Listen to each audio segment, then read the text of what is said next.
आणि आता पिंपरी चिंचवड शहरामधनं एक ब्रेकिंग बातमी आहे, कारण पिंपरी चिंचवड शहर पुन्हा हादरलंय। किरकोळ भांडणावरून तरुणाची गळा दाबून हत्या केलेली आहे आणि हत्येनंतर मृतदेह डिझेल टाकून जाळण्यात आलाय आणि त्यानंतर डाळ नदीत तो मृतदेह फेकलाय। मित्राला डिझेल टाकून जाळल्यानंतर नदीत फेकण्यात आलेला आहे। तर आमचे प्रतिनिधी गोविंद वाकडे आपल्यासोबत आहेत। गोविंद, काय नेमकी माहिती मिळते या घटनेसंदर्भात?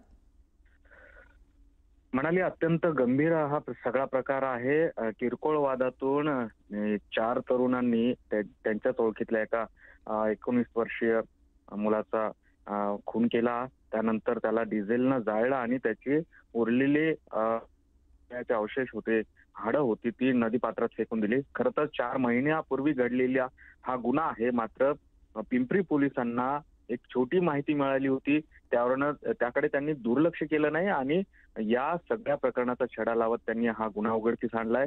या प्रकरणी आता 4घांना पोलिसांनी रात्री उशिरा ताब्यात घेतलंय। त्यांच्यावर खुनाचा गुन्हा दाखल करण्यात आलाय।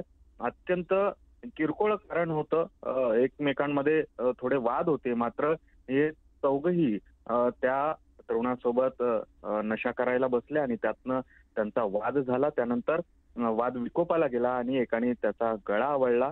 बिल्लू वेर्दी नावाचा हा 19 वर्षीय तरुण आहे, ज्याचा या घटनेत मृत्यू झाला।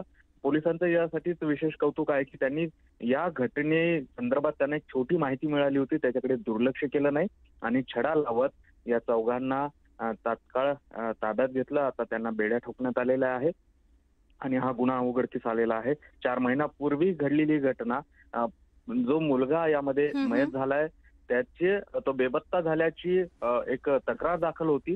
त्यावरनं सगळे तपासाची चक्र फिरवत पोलिसांनी या 4घांना अटक केली। पिंपरी परिसरातले हे सगळे तरुण आहेत, जे नोकरदार आहेत, मात्र केवळ नशा करत असताना अगदी बरोबर। अतिशय धक्कादायक प्रकार हा पिंपरी चिंचवडमध्ये घडलेला आहे। धन्यवाद गोविंद या सविस्तर माहितीसाठी।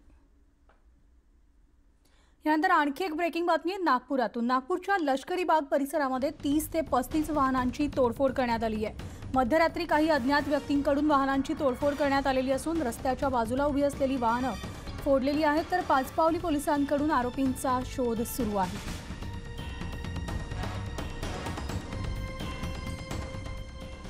आणि या सगळ्या घडामोडीनंतर बुलेटिनमध्ये आता वेळ झाली आज इथेच थांबण्याची। ताज्या बातम्यांसाठी तुम्ही पाहत राहा न्यूज 18 लोकमत।